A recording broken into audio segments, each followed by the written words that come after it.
한국인의 평균 수명이 어느덧 80세를 넘어서고 있습니다. 100세 인생이라는 노래가 큰 인기를 끌기도 했습니다. 100세 시대를 앞둔 우리 사회는 노년들의 건강을 위해서 각종 보험과 경제적 자립을 위한 아이디어를 내놓고 있습니다. 그런데 건강의 기본 조건이라는 운동 분야는 어떨까요? 노인들은 건강을 위해서 어떤 운동을 하고 있을까요? 혹시 적당한 운동을 찾지 못해서 포기하고 있는 것은 아닌가요?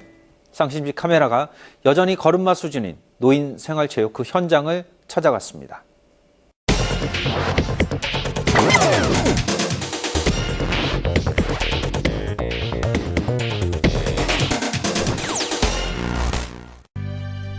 백세 인생이란 말이 더 이상 생소하지 않는 시대.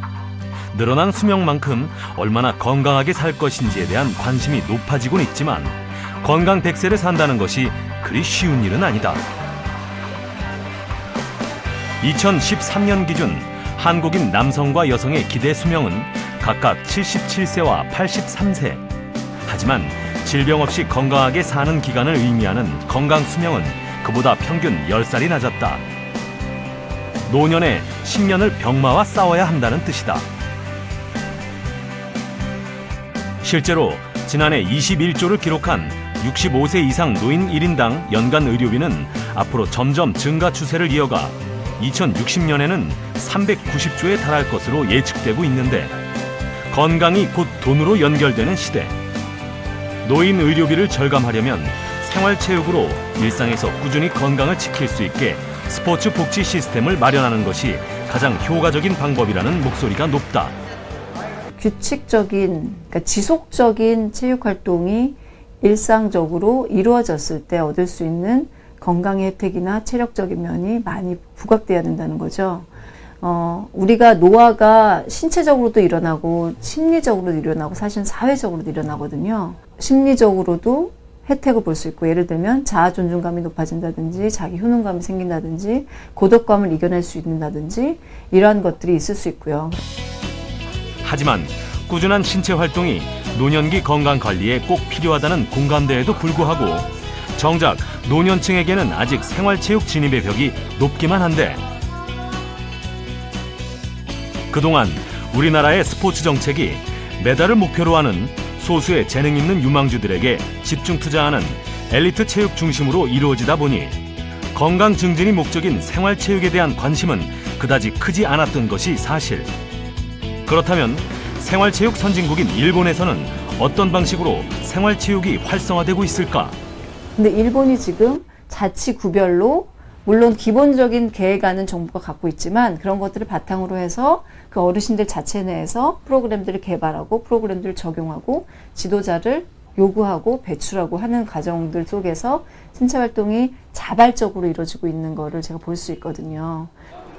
젊은 층이 즐기는 생활체육 종목은 노인의 생체 주기별 특성과 체력에 맞지 않는 것이 대부분이라 오히려 건강을 해칠 우려도 있다. 그래서 무엇보다 노년의 생체 주기별 특성에 맞는 다양한 생활체육 종목을 발굴하고 체력 상태에 맞는 운동법을 적용해야 한다는 목소리도 높은데 건강을 위해서 우리 어르신들은 게이트볼 뭐 이런 거 정도 걷기 운동 같은 거를 하셨던. 뭐 특별할 거 있나요? 뭐 산책들 하시고 혹은 또 산에도 다니시고 뭐 그 정도 아닐까요? 아주 건강하신 분들은 생활체육 쪽에서도 스포츠 쪽에 가까운 생활체육을 해야 될 것 같고요. 그리고 중간에 독립적인 삶이 가능하시지만 만성질환이 있으신 분들은 또 거기에 만성질환에 맞는 그리고 체력을 향상시키고 건강을 향상시킬 수 있는 운동 프로그램들이 적용돼야 될 것 같고요. 그리고 허약하신 어르신분들은 병상에 누워 계시거나 24시간 도움이 필요하신 분들은 또 그 독립적인 어르신분들이 하는 생활체육이 아닌 또 다른 재활의 측면에서 노인 생활체육의 중요성이 강조되면서 국내 실정에 맞는 새로운 종목을 발굴하려는 시도들이 계속되고 있다. 그중 하나가 여러 차례 전국대회도 열릴 정도로 빠르게 확산되며 최근 노년층에게 큰 인기를 끌고 있는 창시형 생활체육 한궁이다. 이런 다양한 형태의 노인 생활체육이 많이 개발되고 활성화되기 위해서는 무엇보다 복지 차원의 정책과 지원이 중요해 보인다. 하지만 노인 생활체육의 경우 관할 부처 기준이 명확하지 못해 현재는 제대로 된 지원을 받기가 힘든 상황인데 또한 국민체육진흥기금의 생활체육 예산 또한 국민들의 생활체육 참여율이 늘어나는 데 비해 제자리 걸음만 걷고 있어 건강 100세 시대의 문을 열 스포츠 복지의 갈 길은 아직도 멀기만 하다. 건강 100세 시대를 위해선 생활체육이 반드시 필요합니다. 특히 노년층의 생활체육은 스포츠 복지 차원에서 많은 지원과 배려가 필요해 보입니다. 스튜디오에 한국스포츠학회 허광 상임이사 모셨습니다. 안녕하십니까? 안녕하세요. 방금 보신 영상에서 기대 수명이라는 용어가 나왔고 그다음에 건강 수명 이게 두 가지 용어가 나왔는데 어떤 차이점이 있는 거죠? 이 기대 수명은 일반적으로 우리나라에서 평균 수명이라고 하는 그런 수명을 말씀드리고 건강 수명은 우리가 건강하게 생활할 수 있는 수명을 말하는 거거든요. 그러니까 예를 들어서 지금 남성이 이제 건강 그 수명이 현재 2015년 기준으로는 64.9세, 예. 여성이 이제 65.9세였어요. 근데 그 한국 남성의 이제 기대 수명은 남성이 79세, 여성은 이제 85세. 이게 점점 이제 조금 차이가 나는데 문제는 뭐냐면 기대 수명도 늘어나고 건강 수명도 늘어나는데 차이는 뭐냐면 그 사이에 그 차이가 점점 더 늘어나고 있다는 것이 굉장히 심각한 문제입니다. 현재로는 2015년 기대 수명 차이는 남녀 평균 17세가 차이가 납니다. 그 차이가 난다라는 거는 어떤 의미를 갖고 있는 거예요? 17년 동안 만성 질환을 가지고 생활한다고 생각하시면 됩니다. 그러니까 65세 이상의 노인들이 88%의 만성 질환을 가지고 있고요. 만성 질환을 가지고 계신 분들 중에서 97%가 기능적인 제한, 생활에 지장을 받고 생활하고 있다는 얘기입니다. 거동에 불편을 느낄 만큼의 질병을 안고 있다라는 그렇습니다. 말씀이신데 그렇게 되면 운동보다는 당장에 그분들의 건강을 위한 치료를 예. 위한 의료비가 더 많이 들지 않을까 이런 생각이 드는데요. 많죠. 지금 우리나라 정책으로 보면은 과거에는 뭐가 아프면은 그다음부터 병원 치료를 하는 정책으로 하다 보니까 의료비가 계속 많이 들어가고 있는 상태거든요. 네네. 일본 같은 경우는 노인 체육 자체를 건강하고 의료비 절감 목적으로다가 노인 운동을 실시를 하고 있거든요. 네. 이제 실제로 보면 우리 데이터도 보면은 이 일상생활의 시장 여부는 많은 암이라든 전체를 통해서 제일 크게 문제되는 게 노인의 골절 후유증, 요통, 자골통, 디스크, 관절염이 전체 88%에서 90% 정도 차이를 가지고 있습니다. 그 얘기는 무슨 얘기냐면 노인 질환 중에서 근골격계 질환이 노인 활동에 절대적인 영향을 미치고 있는 거죠. 삶의 질에. 네. 그러니까 그 부분을 해결할 수 있는 유일한 방법은 건강으로 예방과 재활을 할 수 있는 운동이 필요로 하는 거죠. 일반적으로 우리가 이제 생활체육이라고 말하는 분야가 네. 노인들에게는 조금 다른 의미로 다가올 수 있다는 얘기인데 그렇죠. 실제로 이사님께서는 어르신들의 어떤 그 생활체육과 관련된 업무도 지금 맡아보시는 걸로 알고 있습니다. 예, 그렇습니다. 어떻습니까? 현장에서 느끼는 어떤 정부적인 지원이라든가 아니면 사람들의 시선이라든가 이런 것들은 어느 정도 수준이라고 평가를 하시는지요? 현재 우리나라 이제 체육 정책이라는 거 하는 부분들이 체육이라고 하면은 이제 엘리트 체육을 하고 있고 엘리트 체육은 곧 이꼬로 메달이거든요. 네. 그게 이제 국가 정책으로 끌고 왔었던 부분이고, 그러니까 이제 엘리트 체육을 일반인들이 하는 걸 생활체육으로 하다 보니까 노인 체육, 노인분들이 할 수 있는 생활체육이 거의 없는 것이 현실이거든요. 다음에 이제 복지 부분을 보게 되면은 복지는 병이 아프면 병상을 만든다든지 치료를 한다든지 여기에 포커스를 맞추다 보니까 주로 이제 노인들한테는 이제 요즘 말하는 퍼주기식 이렇게 정책이 되고 있는데 거기에 생활에 이제 생활체육이라는 부분들이 노인이 들어가 있는데 노인은 그 끼인 세대가 돼가지고 스포츠 문화관광부의 정책, 체육 정책에도 들어가지 못하고 보건복지부에서 운동을 해야 되는데 복지부랑 문화관광부하고 그 마찰 때문에 그쪽을 또 관여하지도 못하고 네. 아주 애매모호한 상태로 돼 있습니다. 이사님께서 보시기에는 그러면 어르신들, 노인들을 위한 생활 스포츠가 별도로 개발이 되어야 된다 이렇게 생각하시는 건가요? 그렇죠.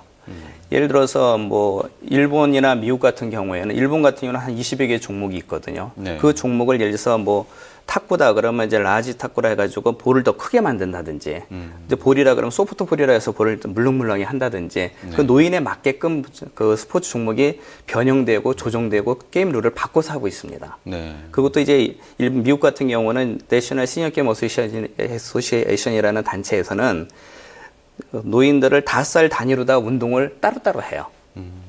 그렇게 맞춰서 거기에 맞는 룰이 다 따로따로 있어요. 네. 그렇게 하는데 우리나라는 종목이 불과 한 4, 5년 전만 하더라도 장기 바둑, 게이트볼 이 3종목밖에 없었습니다. 그러니까 이제 그렇지 않고는 일반적으로 체조를 한다든지 뭐 이런 식으로밖에 되고 있지 않기 때문에 네. 노인 스포츠라고 하는 부분들이 장르 자체를 국가에서 인식 자체를 하지 않고 있었던 것이 현실입니다. 이 다양한 그 생활체육을 개발하는 여러 가지 연구 기관도 있을 거고 국가 정책도 있을 것 같은데 왜 이렇게 노인에게 맞는 생활체육은 개발되지 않았다라고 보시는지요? 지금 이제 우리가 부처 간에 서로 이제 공감대가 형성이 아직 안 돼서 그랬다고 봅니다.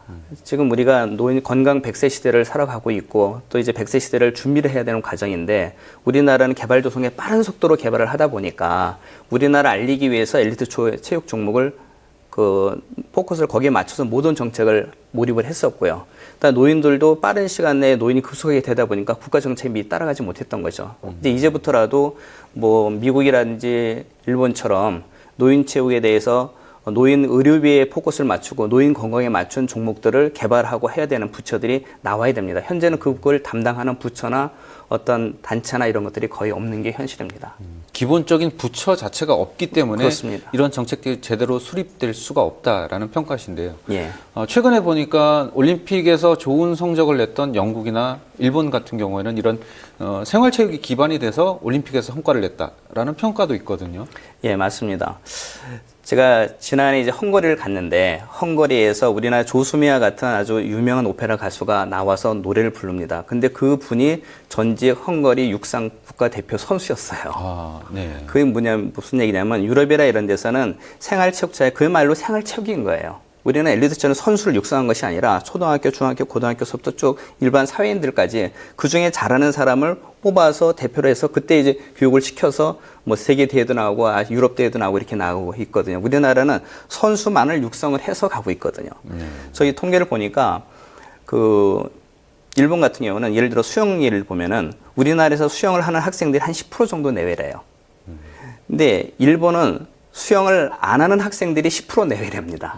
그만큼 뭐 주변에 시설이 인프라가 잘 돼 있는 거예요. 그 생활체육에 대한 개념들이 우리는 아직 못 가져 있고 다른 나라는 돼 있다 보니까 그 저변 인구가 엄청나게 많이 있는 거죠.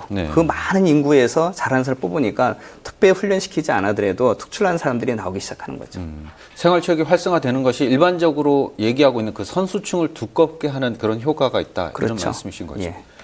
나이에 관계없이 각자의 몸 상태에 맞는 운동이 필요하고 이를 위해 전문가의 처방을 받는 경우도 많습니다. 노년층을 위해선 진단도 필요하지만 다양한 강도와 재미를 갖춘 운동을 많이 개발할 필요가 있어 보입니다.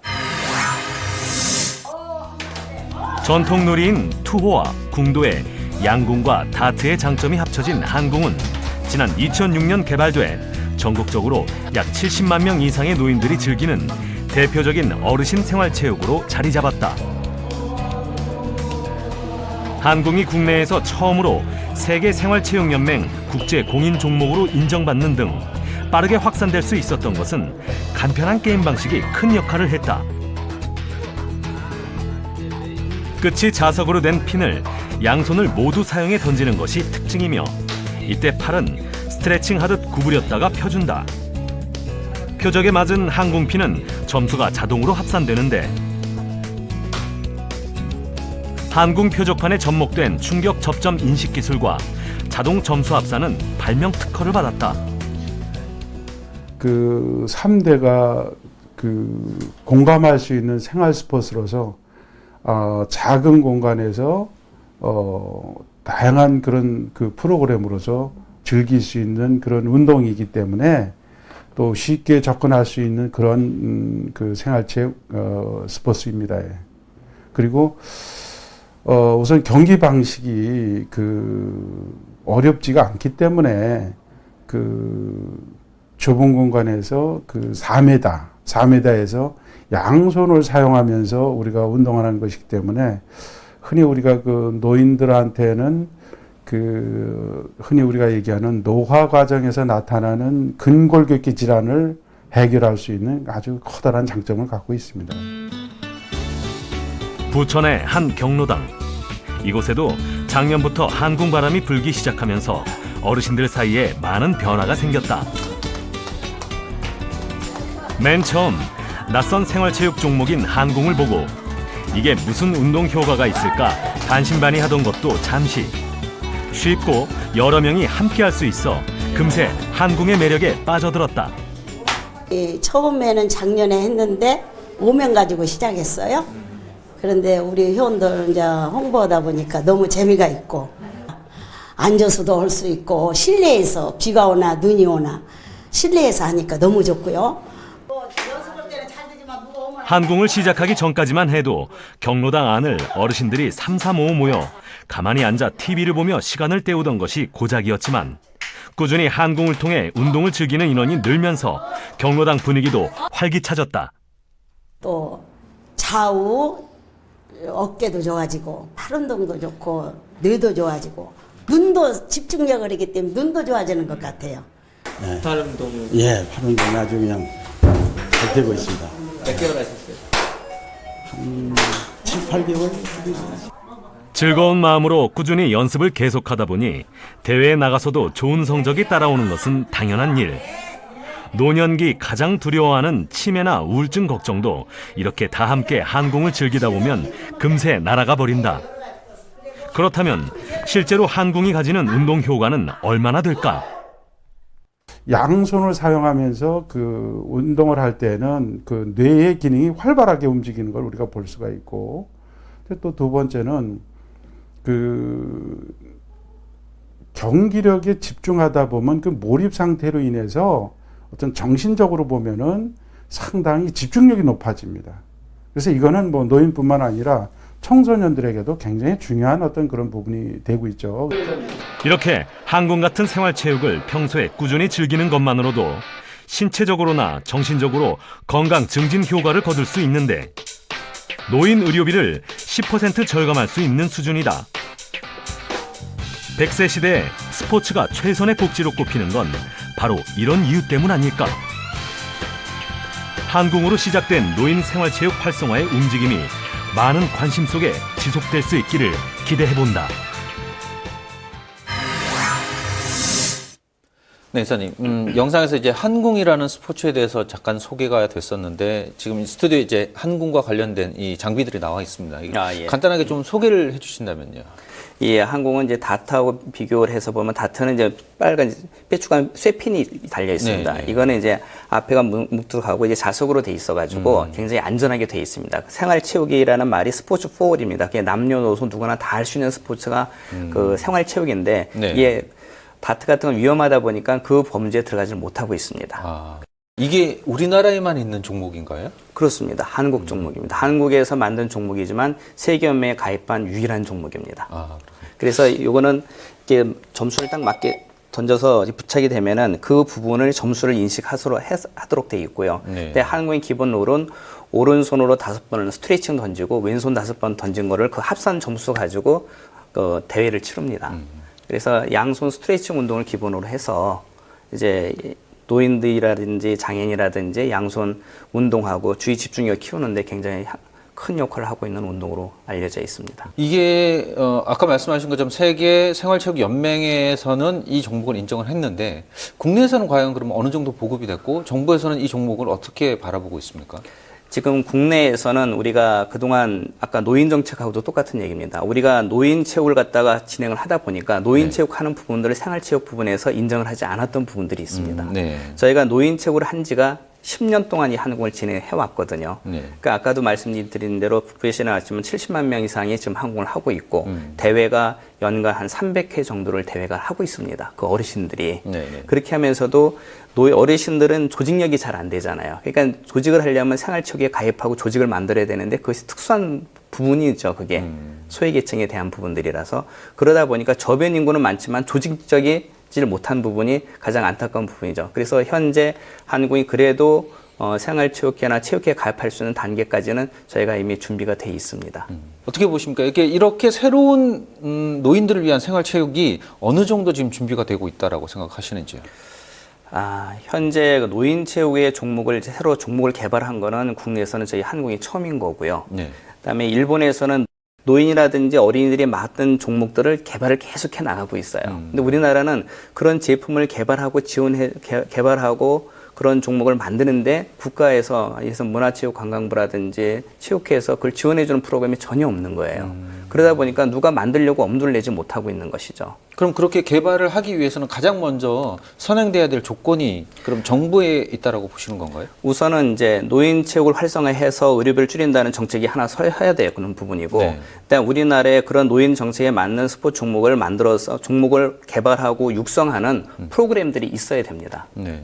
노인들이 그 인구가 수가 많아지면서 노인들을 위한 정책들이 많이 필요하고 그것에 대한 필요성도 인정을 하지만 정작 이 운동에 대한 부분은 아직 인식이 부족하다 이렇게 그렇습니다. 평가를 할 수 있겠네요. 예. 실제로 일본 같은 경우에는 88년도부터 이제 노인 체육이 진행을 돼 왔는데 네. 그때부터 일본은 뭐냐면 노인 체육의 포커스가 뭐냐면 노인 건강하고 노인 건강과 노인 의료비 절감을 목적으로 두고 스포츠 종목을 육성 개발을 해왔습니다. 네. 그렇게 하다 보니까 연령별로 거기에 맞춰서 다 운동할 수 있도록 만들고 또 이제 고령에 놓이면 고령의 노인에 맞춤 할 수 있는 뭐 포카놀이를 한다든지 다양하게 개발을 해왔거든요. 그러니까 우리는 지금 그 정책이 없기 때문에 누가 그걸 끌고 갈 수 있기가 굉장히 어려운 거예요. 예, 마지막으로 아무래도 이런 정책들을 결정하는 그 입안자들에게 좀 부탁을 좀 드려야 될 것 같은데요. 네. 이 노인의 어떤 인생과 건강을 위해서는 반드시 이렇게 생활체육의 다변화가 필요하다라는 점에 있어서 입안자들에게 부탁을 당부를 드리고 싶은 말씀이 있다면 한 말씀 부탁드리겠습니다. 아까도 말씀드렸지만 17년을 갖다 만성질환을 갖다 가지고 살게 되고 그중에서 10여 년 동안 거동 못하게 살아가는 이 상황이 바로 현실이거든요. 이 부분들을 정확히 인식을 하고 그다음에 그 부분들이 근골격계에 대한 부분인데 근골격계의 문제 질환들은 운동을 통해서 해결할 수 있는 거거든요. 이 부분들은 복지부나 문광부나 서로 협력을 해서 노인 체육에 대한 부분들에 대해서 정책적으로 같이 협력을 해서 그게 이제 창조 경제가 나올 수 있는 부분들이거든요. 네. 그런 정책 기반이 만들어져서 실질적인 노인 운동 또 건강한 노인 그다음에 건강한 가정, 건강한 사회가 만들어질 수 있도록 정책이 반드시 만들어졌으면 하는 것이 바람입니다. 단순히 어떤 산업적인 측면뿐만 아니라 국가의 미래를 위해서도 이 부분은 반드시 국가가 정책적으로 정리를 해야 된다. 맞습니다. 말씀이시죠. 네, 지금까지 도움 말씀의 한국스포츠학회 허광 상임이사였습니다. 네, 감사합니다. 감사합니다.